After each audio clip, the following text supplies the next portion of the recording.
The Galactic Combat Academy's training hall stretched 300 meters in every direction, its crystalline walls reflecting the movements of 1,000 cadets from 100 different worlds. Instructor Zixthor, a towering Krell with 4 arms and chitinous armor plating, surveyed the assembled students with all 3 of his compound eyes. Elsa stood among the crowd, her human frame dwarfed by most of the alien warriors around her. At 5'7", she barely reached the shoulder joints of the nearest Thorian berserker. But her green eyes tracked every movement the instructor made with predatory focus.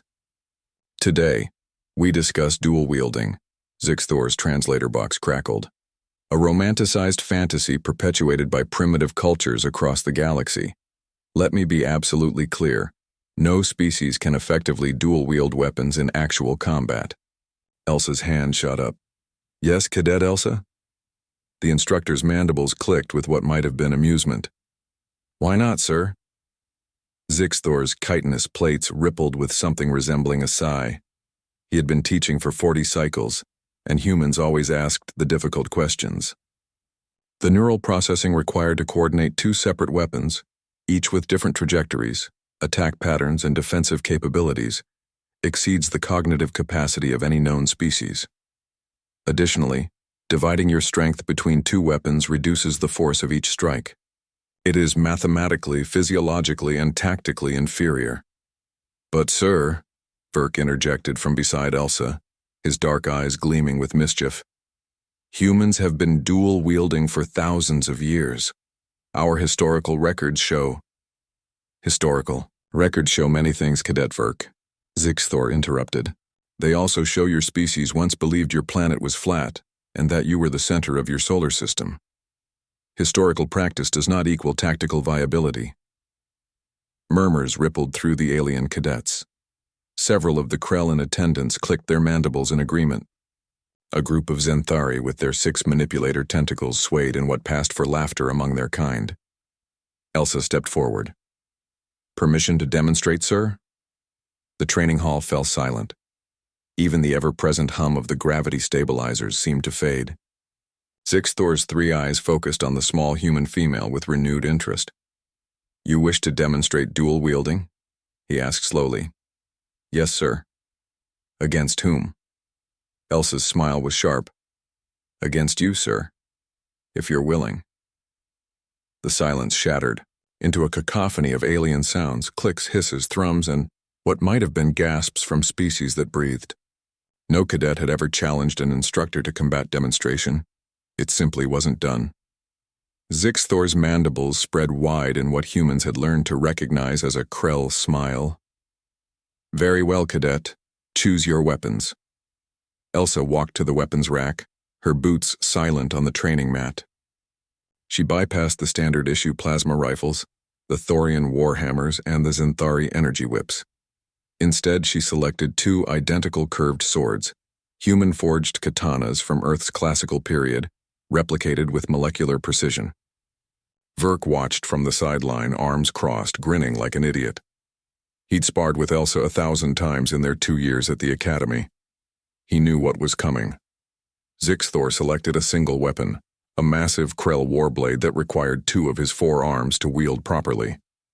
The remaining 2 arms he kept free for grappling, the traditional Krell fighting style that had dominated galactic combat sports for 3 centuries. They faced each other across the mat. The other cadets formed a wide circle, some recording on their personal devices, others simply frozen in anticipation. Begin when ready, announced the automated referee system. Elsa bowed, a gesture lost on most of the non-human observers. Then she settled into a stance that looked deceptively casual, left foot forward, right sword held low, left sword at mid-guard, her weight balanced on the balls of her feet. Zixthor charged. His species had evolved on a high-gravity world, and despite his massive bulk, he moved with terrifying speed. The warblade came down in an overhead strike that would have cleaved a Thorian in half. It struck empty air. Elsa had pivoted, her right sword deflecting the blade's trajectory just enough while her left scored a glowing hit marker across Zixthor's thorax armor. The training weapons were set to mark without injury, but the point system registered clearly. 1 point to Elsa. The instructor recovered instantly, his free arms reaching for her in a grappling maneuver. But Elsa was already gone, her swords, moving in a pattern that seemed impossible. One high, one low, never in each other's way, creating a defensive sphere that the instructor's free arms couldn't penetrate. She struck again, hip joint, shoulder plate, mandible guard, 3 more points in as many seconds. Her neural processing speed, someone in the crowd whispered. How is she coordinating? Split hemispheric processing, Burke said proudly, loud enough for others to hear. Human brains have 2 hemispheres that can operate semi-independently. We're literally built for this. Zixthor changed tactics, using his superior reach to create distance. But Elsa flowed forward like water, her 2 blades creating a pattern of offense and defense simultaneously. When he struck, one sword blocked while the other countered.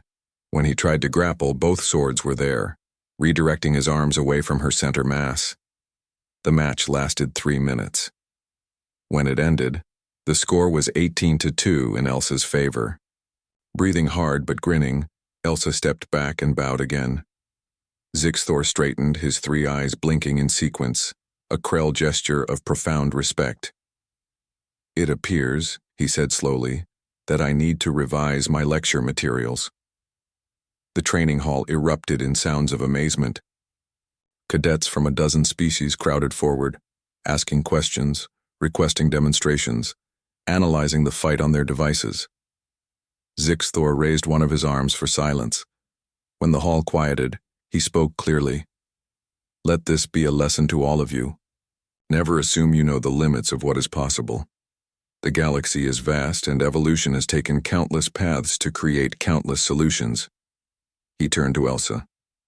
Cadet, you have taught this old warrior something today. Perhaps humans are not the only species capable of dual wielding, but you have proven it can be done effectively. Elsa sheathed her swords and smiled. With respect, sir, we've been trying to tell you that since we joined the galactic community. Humans don't really do impossible. Verk laughed, slapping her on the back hard enough to stagger her forward a step. That's my girl. Show these aliens what Earth is all about. As the training session resumed, cadets from across the galaxy lined up to learn the human art of dual wielding. The Combat Academy's curriculum would be forever changed by a small, human female who looked at impossible and simply asked, "Define can't." And in the records of the Galactic Combat Academy, a new notation appeared. Human Combat Doctrine. Addendum 47. Traditional assumptions about dual wielding require reassessment. See Incident Report, Cadet Elsa versus Instructor Zixthor. End.